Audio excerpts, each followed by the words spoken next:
Bienvenidos al canal bíblico Miguel Ruiz. En Palabras de Vida Eterna vamos a compartir el tema titulado Siguiendo la Nube. En la Palabra de Dios, la Biblia, nos muestra que el Señor guiaba a su pueblo, al pueblo de Israel, mientras estaba por el desierto, con una nube que los protegía del sol, pero que además le indicaba el camino por donde debían andar. Moisés, el gran legislador, fue casi obligado por Dios a sacar a Israel de Egipto. Recuérdese que él no quería, puso muchísimas objeciones, dijo que él no sabía hablar, que él no tenía fuerza, pero el Señor lo mandó. Eso está en Éxodo capítulo 3. El pueblo de Israel había estado 430 años sufriendo una horrible esclavitud en Egipto de parte del faraón, que comenzó con la muerte de los primogénitos de Israel. Éxodo capítulo 2. Ahora, después de 10 plagas, después del Señor hacer un despliegue enorme de su poder y haber juzgado a los ídolos de Egipto, porque fue un juicio contra los ídolos de Egipto, ahora el pueblo de Israel emprendería un largo camino hacia la tierra prometida, pero tendría que atravesar el Mar Rojo y el desierto del Sinaí. Luego también tendría que conquistar la tierra. Moisés, que de hecho no quería ir, hizo un acuerdo, si se quiere, con el Señor. Le hizo una propuesta al Señor. Le puso una condición. Bueno, si tú me vas a obligar a hacer esto que yo no quiero, tienes que ir, tu presencia tiene que ir con nosotros. De lo contrario, no saldré de Egipto. Dice Éxodo capítulo 33, versículo 15, Moisés dijo, si no vas a ir con nosotros, no dejes que nos movamos ni un paso de este lugar. Esa era la condición. Yo voy si tú vas conmigo.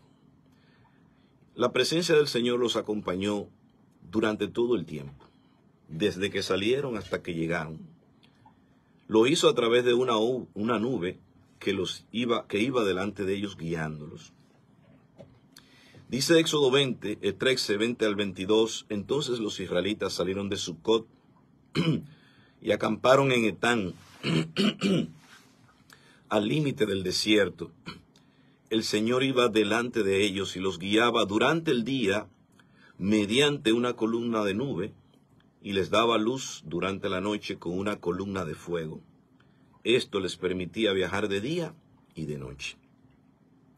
El Señor nunca quitó de su lugar delante de ellos la columna de nube ni la columna de fuego. Esa misma columna de nube en la noche se convertía en una columna de fuego que, además de guiarlos, los iluminaba. Ustedes saben que a veces las condiciones en el desierto son extremas, especialmente la temperatura. De día no se puede soportar por el calor, de noche el frío te puede consumir. Entonces el Señor los enfriaba con su nube durante el día, los calentaba con el fuego durante la noche y los guiaba y los iluminaba. Era una maravillosa manifestación de la presencia y de la gracia de Dios con su pueblo. El libro de Éxodo capítulo 14, versos 19 y 20, entonces el ángel de Dios que iba al frente del pueblo de Israel, se trasladó atrás del campamento. El ángel del Señor, dice el texto, iba adelante, se trasladó detrás. La columna de nube también se cambió de lugar y pasó a estar detrás de ellos. ¿Por qué pasó esto?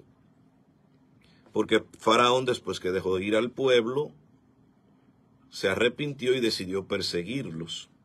Así que esa nube que iba adelante se puso detrás. Ahora la nube, de pasar a guiar, pasa a proteger. La nube se puso entre los egipcios y el campamento de los israelitas. Al atardecer la nube se convirtió en fuego e iluminó la noche. Pero los egipcios y los israelitas no se acercaron unos a otros en toda la noche. Es decir, que fue un muro protector. Amigos oyentes, así es la presencia de Dios. Es una presencia que nos conforta, que nos guía, que nos protege del sol, que enfría las temperaturas cuando están muy calientes, pero también es una presencia que nos guarda del peligro y nos mantiene lejos de los enemigos. En Éxodo 40, versos 34 al 38, entonces la nube cubrió el tabernáculo y la gloria del Señor llenó el tabernáculo. El tabernáculo era una tienda de campaña grande que ellos ponían en el desierto cuando se estacionaban durante algunos días para descansar, y la nube se estacionaba sobre el campamento, que era el lugar de adoración donde se ofrecían sacrificios de animales, se ofrecía incienso.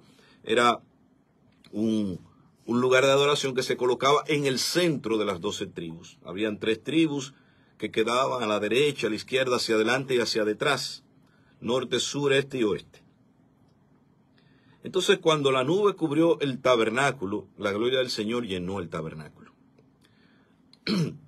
Otra vez, la nube representa la presencia de Dios. Moisés no podía entrar en el tabernáculo porque la nube se había posado allí y la gloria del Señor llenaba el tabernáculo. Cada vez que la nube se levantaba del tabernáculo, el pueblo de Israel se ponía en marcha y la seguía. Pero si la nube no se levantaba, ellos permanecían donde estaban hasta que la nube se elevaba. Durante el día, la nube del Señor quedaba en el aire sobre el tabernáculo, y durante la noche resplandecía fuego dentro de ella. De modo que toda la familia de Israel podía ver la nube. Eso mismo ocurrió durante todo su viaje. Es decir, que el Señor fue fiel, tal como Moisés le pidió. Si no vas a ir con nosotros, no nos saques, no nos hagas perder nuestro tiempo, ¿verdad? Aquí mismo nos puedes dejar. Eso era en el desierto. Dice en Números capítulo 9, versos 15 al 17, que el día que fue erigido el tabernáculo, la nube cubrió el tabernáculo, la tienda del testimonio, el altar del ser sobre el tabernáculo, había una apariencia como de fuego hasta la mañana. Así sucedía continuamente. Y luego los versos que van desde el 21 hasta el 23, especialmente el 22 y el 23, nos dan unos detalles adicionales. Ya fuera que la nube se subiera sobre el tabernáculo, permaneciendo sobre él 2 días, o 1 mes, o 1 año, los hijos de Israel permanecían acampados y no partían. Pero cuando se levantaba, partía. Y al mandato del Señor acampaban, y al mandato del Señor partían. Guardaban la ordenanza del Señor según el mandato del Señor por medio de Moisés. Mis amigos oyentes, este es un episodio que tiene mucho para darnos. El texto nos dice no solo que la nube los guiaba, sino que si se estacionaba 1 día, 2 días, 1 mes, 1 año, eso es para enfatizar la idea. Porque pudo haber dicho, mientras la nube estaba allí, yo estaba allí. No. Le aclara 2 días, 1 mes, 1 año. El pueblo de Israel se quedaba allí. El punto es que hay que seguir la nube que nos guía a pesar de los inconvenientes, o aun cuando no sea de nuestro gusto, porque usted puede haber caminado, qué sé yo, 5 días caminando, con pequeños descansos, y de momento la nube se estaciona. Te dice, ya, por fin nos van a dar unos días de vacaciones. Pero el otro día la nube se levanta y se quiere ir. Ustedes se imaginan, habrá gente que se quejará. Sí, pero acabamos de llegar, no hemos terminado de deshacer las maletas, ya no tenemos que ir. O podría aparecer uno que dijera, pero ven acá, ¿y a cuándo que vamos a avanzar? Pues ya tenemos 1 mes aquí. Ya vamos para 1 año aquí. Y creo que el Señor está esperando. Es perdiendo tiempo que estamos. Es decir, que la nube se parara, o que la nube se levantara, que caminara o que dejara de hacerlo, que fuera más rápido o más lento, todo era una prueba. El Espíritu Santo, anticipando que los hombres serían tentados a moverse cuando la nube estaba parada, o a pararse cuando la nube estuviera en movimiento, mandó a que se escribiera ese texto ahí. Como les decía, Israel pasó 400 años de esclavo en Egipto. Ese tiempo que Israel pasó en Egipto de esclavo representa el tiempo que el hombre pasa esclavo en el mundo. Faraón, que era el esclavizador, viene por tanto a ser un símbolo o un tipo de Satanás, que esclaviza al hombre en el mundo con las atracciones del pecado. Dios le levantó al pueblo de Israel un libertador, que fue Moisés. Usted, mi amigo oyente, y yo solamente tenemos un libertador que Dios nos ha levantado, que es Cristo, y en ningún otro hay salvación. Dice Hechos 4:12, el mismo Pedro dijo, Juan 6:68, ¿a quién iremos? ¿A qué otro podemos ir? Moisés, en este sentido, es un símbolo de Jesucristo. La peregrinación de los israelitas durante 40 años por el desierto representa nuestro andar por este mundo desde que decidimos recibir a Cristo en nuestro corazón y salimos de la esclavitud de Satanás y del pecado y del engaño y las vanidades de este mundo para emprender el camino hacia la tierra prometida, como dice 1 Pedro 2, versos 11 al 13, que somos peregrinos y extranjeros en esta tierra. No tenemos aquí una morada permanente. La pregunta es, ¿no podía Dios simplemente tomar a los israelitas, como dice Deuteronomio 32, y llevarlos sobre las alas de las águilas y meterlos en la tierra prometida? Pudo haberlo hecho. Pudo haber hecho que desaparecieran de aquí y que aparecieran allá. Y puede hacer lo que él quiera. ¿Por qué no lo hizo? Porque tenía un propósito con el desierto. El desierto era un lugar de entrenamiento, de disciplina, de preparación. Para entrar a la tierra, tenemos que prepararnos. El hombre echó a perder este mundo. Si Dios no lo prepara para el cielo y lo disciplina aquí, va a echar a perder el cielo también. Porque tiene libre albedrío. Así que usted tiene que aprender aquí a someterse a la voluntad de Dios, a admitir y reconocer que Dios es más sabio, aceptar su voluntad, su guía, su protección. Tiene que aprender a confiar en Él.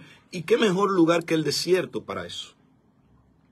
Un lugar donde el hombre no puede sobrevivir, por lo menos no puede sobrevivir fácilmente, donde no hay agua, donde no se puede sembrar, donde no vale la pena construir. Y el Señor le fue el todo. No olvides, dice Deuteronomio 8:15 y 16, que el Señor te guió por el inmenso y terrible desierto, inmenso y terrible, que está lleno de escorpiones y serpientes venenosas, y que era tan árido y tan caliente. Y Él te dio agua de la roca. En el desierto te alimentó con maná, un alimento desconocido para tus antepasados. Lo hizo para humillarte, para ponerte a prueba, para tu propio bien, para enseñarte que no solo de pan vivirá el hombre. Mateo capítulo 4, el Señor Jesucristo añade que no solo de pan vivirá el hombre, sino de toda palabra que sale de la boca de Dios. O sea, nosotros nada más pensamos en el día a día. Y Él dice, no. Busca primero el reino de Dios. Los llevó a una circunstancia donde fueron obligados a confiar en Dios, en su provisión, en su protección. Porque ¿qué hay de comer en el desierto? ¿Qué hay de beber? Pero además está llena de escorpiones y de serpientes venenosas. ¿Quién nos protegerá? Pero además el sol nos va a matar. ¿Quién nos va a cubrir del sol? ¿Quién nos va a tapar del frío? Así que fueron obligados a confiar en su provisión, en su dirección, porque en el desierto, mi amigo oyente, no está la calle cuarta o en el árbol grande de caoba y usted dobla. No, ahí no hay nada. Usted no sabe, los sentidos se confunden, no sabe si va hacia la derecha o hacia la izquierda. Así que ellos necesitaban la guianza, la protección y la provisión de Dios, igual que como usted la necesita. Estamos viviendo en un mundo que es un desierto, un lugar inhóspito, lleno de peligros. Y el Señor guió a su pueblo. ¿Y cómo nos guía hoy? A Israel lo guió por una nube. Hoy el Señor nos guía a través de su palabra. Lámpara es a mis pies tu palabra y lumbrera mi camino, dice el Salmo 119, verso 105. El Señor nos guía a través de sus leyes que nos dicen qué hacer y qué no hacer. Nos pone límites, porque si no tenemos límites, nos vamos a chocar el uno con el otro y nos vamos a comer y a consumir el uno con el otro. Cuando la Biblia dice, no codiciarás la mujer de tu prójimo, está poniendo un límite. No robarás, está poniendo un límite. Las leyes del Señor son justas, hacen feliz a la gente. La gente cree que son una atadura, pero el Salmo 19:8 dice, hacen feliz a la gente. Cuando usted aprende que ahí dentro de esos límites está su felicidad, entonces usted aprende a moverse con la nube. Los mandamientos del Señor son buenos. Le muestran a la gente el camino correcto a seguir. Como dice Proverbios 6:23, pues su mandato es una lámpara y su instrucción es una luz. Su disciplina correctiva es el camino que lleva a la vida. Déjate guiar. Confía. No estés refunfuñando diciendo, pero acabamos de llegar y ya el Señor quiere que sigamos. Él es el que sabe. Pídele que te dé fuerzas para seguir. Pero tenemos un mes parado aquí y no arrancamos. Déjese guiar. El Señor le está diciendo que no es momento de avanzar. ¿Cuántas veces este país no quiso abrir? No, que hay que abrir para el COVID y el COVID volvía para atrás. No sé si recuerdan esa etapa. La gente creía que por un decreto se acabara la pandemia. Todavía pasan 3 años y no termina. Eso es cuando Dios diga. Todavía hay propósito con la pandemia, que no parece que la mayoría lo haya entendido. Sí, dice el texto, te humilló permitiendo que pasaras hambre, luego alimentándote con maná, un alimento que ni tú ni tus antepasados conocían. Hasta ese momento lo hizo para enseñarte que la gente no solo vive de pan, sino que vivimos de cada palabra que sale de la boca del Señor. Deuteronomio 8:3. Por eso, mis hermanos, las circunstancias también son un indicador. La palabra de Dios nos guía, pero las circunstancias son un indicador de lo que Dios quiere para nuestra vida. Amados hermanos, pensamos que tienen que estar al tanto de las dificultades que hemos atravesado en la provincia de Asia, dice Pablo.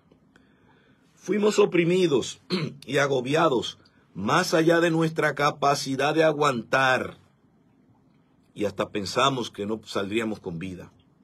En el fondo de nuestro corazón sentíamos que nos habían dado una sentencia de muerte. Sin embargo, esto sucedió para que aprendiéramos a dejar de confiar en nosotros mismos y confiáramos en Dios, quien es capaz de resucitar a los muertos. Siempre vivía con ese miedo de que me iban a matar. ¿Y para qué fue eso? Para que aprendiera a no confiar en mí mismo, sino en Dios, que es capaz de resucitar a los muertos. Las circunstancias por sí solas no son un indicador seguro de la voluntad de Dios. Debemos aprender a interpretarlas. Y les pongo un ejemplo rapidito. David está siendo perseguido por el rey Saúl. Saúl se ha ensañado contra David sin motivo, por celos, por envidia, y lo persigue por el desierto. David está huyendo de él, Saúl anda detrás de él como un perro de caza. Y David entra en una cueva para protegerse de Saúl que anda por allí. Y a Saúl recibe un llamado de la naturaleza y entra a esa cueva a hacer su necesidad. Y allí está David, pero él no lo ve porque con el sol del desierto, al entrar en la cueva oscura, sus ojos necesitan un tiempo para adaptarse. Así que David lo tiene ahí a punto de mate. Y uno de sus subalternos le dice, la verdad, hoy se cumple la promesa que te hizo el Señor cuando te dijo, yo pondré a tu enemigo en tus manos para que hagas con él lo que mejor te parezca. David se levantó y sin hacer ruido, cortó el borde del manto de Saúl, pero le remordió la conciencia por lo que había hecho. Y le dijo a sus hombres, que el Señor me libre de hacer al rey lo que ustedes sugieren. No puedo alzar la mano contra él porque él es el ungido del Señor. David filtró lo que parecía ser una oportunidad excelente. Mira, te llegó una visa, que te vaya. ¿Y cómo yo haría eso y abandonaría a mi familia? Mi obligación primaria aquí en la tierra para con Dios es mi familia. No, yo no voy a hacer eso. Te filtra las oportunidades o las circunstancias a través de la palabra de Dios, porque lámpara es a mis pies tu palabra y lumbrera mi camino. Pon toda tu confianza en el Señor, hazlo con todo tu corazón. No te apoyes en tu propia prudencia, dice Proverbios 3:5, o en tu propia sabiduría o en tu propia inteligencia. Dice el verso 6, reconócelo en todos tus caminos, es decir, tómalo en cuenta en todo lo que hagas, y Él enderezará tus veredas, o sea, te hará vivir una vida recta. No seas sabio en tu propia opinión, no te creas muy ducho. Teme al Señor y apártate del mal, porque será medicina a tu cuerpo y refrigerio para tus huesos. O sea, estarás sano, estarás lleno de vigor. No seas sabio en tu propia opinión. Déjate guiar de la nube. En conclusión, mis amigos oyentes, tomemos en cuenta que si el Señor no nos guía, no vale la pena andar por este mundo. Si no tenemos la presencia de Dios, ¿para qué vivir? Digamos como dijo Moisés, tú me has puesto aquí, pero si tú no vas a ir conmigo, bueno, pues déjame aquí donde estoy. A los cristianos les digo, hoy es el día para renovar un compromiso fuerte con el Señor y con su voluntad. Hacer una aplicación continua de su palabra en nuestras vidas, leerla, meditarla, compartirla. No dejar de compartirla, porque ese es el propósito de la iglesia, llevar el mensaje. Debemos aplicar la palabra en nuestras decisiones diarias. ¿Con quién voy a estar de novio? ¿Con quién me voy a casar? ¿Dónde me voy a mudar? ¿Cuál carrera voy a estudiar? ¿A cuál oficio me voy a dedicar? ¿Cómo voy a resolver este conflicto que tengo? Muévete con la nube, muévete con la voluntad de Dios, muévete con la palabra, interpretando las circunstancias. Recordemos, amigos y hermanos, que el pueblo de Israel fue llevado por un desierto, no por un parque infantil o por una guardería. Jesucristo dijo, entren por la puerta angosta, porque ancha es la puerta y espacioso el camino que lleva a la destrucción. Mucha gente toma ese camino. En cambio, la puerta que lleva a la verdadera vida es muy angosta. El camino es duro y solo unos pocos entran por él, pero es el camino que lleva a la vida. Le faltan comodidades, le falta agua, le falta alimento, hay altas temperaturas, hay cansancio y otros factores adversos que nos pueden llegar a llevarnos a quejarnos o a volvernos atrás. Pero recuerda, el Señor está contigo, no te dejará ni te desamparará. Mantén tu vista puesta en Cristo. Y si no tienes a Cristo, este es el día para recibirlo y aceptarlo. Entra por la puerta estrecha, porque es la puerta que lleva a la vida. Que Dios te bendiga y te guarde.